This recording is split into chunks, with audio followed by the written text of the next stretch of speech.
श्री कृष्णाय वासुदेवाय हरे परमात्मने नमः। प्रणिताग्रेसनाशाय गोविंदाय नमो नमः।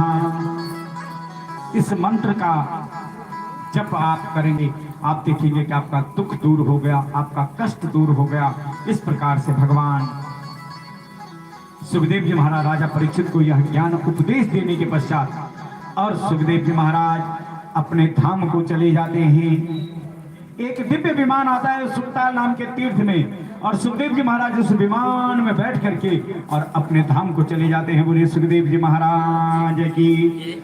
सुखदेव जी महाराज जी का ध्यान करते हुए ओम स्वस्ति न इंद्रो वृद्धस्रवाः स्वस्ति नः पूषा विश्ववेदाः स्वस्ति नस्तार्क्ष्यो अरिष्टनेमि स्वस्ति नो बृहस्पतिर्दधातु। ओम द्यौः शान्ति अन्तरिक्षं शान्तिः पृथिवी शान्तिरापः शान्तिरोषधयः शान्तिः वनस्पतयः शान्तिर्विश्वे देवाः शान्ति ब्रह्म शान्तिः सर्वगुण शान्तिः शान्तिरेव शान्तिः सामा शान्तिः। कृष्णाय वासुदेवाय हरे परमात्मने नमः। प्रणिता भगवान क्लेशनाशाय गोविंदाय नमो नमः। सुखदेव जी महाराज अपने धाम को चले जाते हैं। राजा परीक्षित तब तक जन्मे जी महाराज ढूंढते ढूंढते, पिताजी ने राजपाट तो मुझे दे दिया पर गए कहाँ? ढूंढते ढूंढते कुछ बताए भी नहीं कहाँ गई। पूछा, किसी ने कहा गंगा जी के किनारे जा रही थी। गंगा जी के किनारे ढूंढते ढूंढते सुखताल नाम के तीर्थ में आए।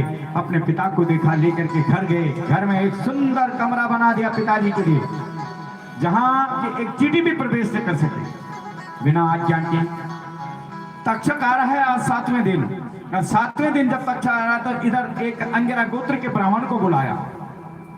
ब्राह्मण से कहा, महाराज पूछा, भेंट हो गई दोनों के मार्ग में, कहाँ जा रहे हो? बोला राजा परीक्षित के प्राणों को बचाने के लिए। कैसे बचाओगे प्राण? अपने मंत्र बल से। इसलिए कहते हैं मंत्राधीनम देवता, मंत्र बल से। तो मैं तक्षक हूं, परीक्षा हो जाए, तुम्हारे मंत्र में ताकत है कि मेरे विष में ताकत है? बोला छोड़ अपना विष। और उस तक्षक ने एक पीपल का वृक्ष था, उस पर आज भी देखते होंगे पीपल के वृक्ष में सफेद सफेद ऐसा दिखाई देता है जैसे राख होगी। उसने उस विष का प्रभाव उस वृक्ष पर छोड़ा। जैसे उस विष का प्रभाव उस वृक्ष पर छोड़ा, वह विष भूमि पर गिर पड़ा।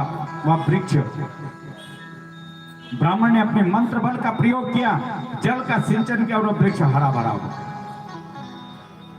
तक्षक समझ गया। तक्षक ने कहा, देखो मेरा भी राजा जो है परीक्षित से कोई वैर नहीं है। मैं तो श्रृंगी के श्राप को साकार करने के लिए जा रहा हूं, इसलिए जो दक्षिण आपको चाहिए मुझसे ले लो। ब्राह्मण ने कहा, मैं तेरी दक्षिण है, पर अगर तू कहता है कि उस श्राप को, ऋषि के श्राप को साकार करना है तो ठीक है।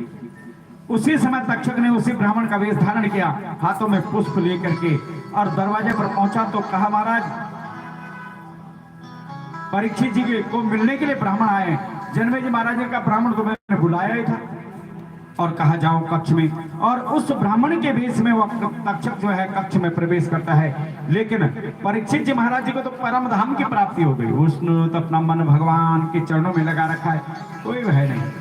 पुष्प हाथ में दिए, उन पुष्पों को अपने हृदय से लगाया। तक्षक ने अपने विष का प्रभाव छोड़ा। एक दिव्य विमान में बैठ करके परीक्षित जी महाराज परम धाम को प्राप्त हो जाते हैं। जन्मे जी महाराज जी ने जब सुना, क्रोधित हुई, अपने पिता का अंत्येष्टि कर्म पूर्ण किया।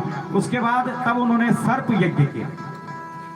सर्प यज्ञ करने के पश्चात एक एक करके सब सर्पों को यज्ञ कुंड में भस्म करने लगे। जब तक्षक की बारी आई तो नारायण प्रकट हो गए। बोला, तुम्हारे पिता को कोई सर्प भय नहीं हुआ, तुम्हारे पिता तो भागवत की कथा से और परम धाम को प्राप्त हो गए। बोला, नहीं महाराज, पिता की बात तो छोड़ो, पर किए तो एक बार में 100 बच्चों को जन्म देते हैं। तब उन्होंने, उस तक्षक ने कहा, जाओ हम आज से वर देते हैं कि आज के पश्चात जब हम अपने संतति को जन्म देंगे तो स्वयं अपनी संतति का भक्षण करेंगे। जो हमारी दृष्टि से बच जाएगा वह संसार में अपना जीवन यापन करेगा। और इस प्रकार से परीक्षित जी महाराज जी को परम धाम की प्राप्ति हुई। जन्मे जी महाराज जी ने इस पृथ्वी को सर्प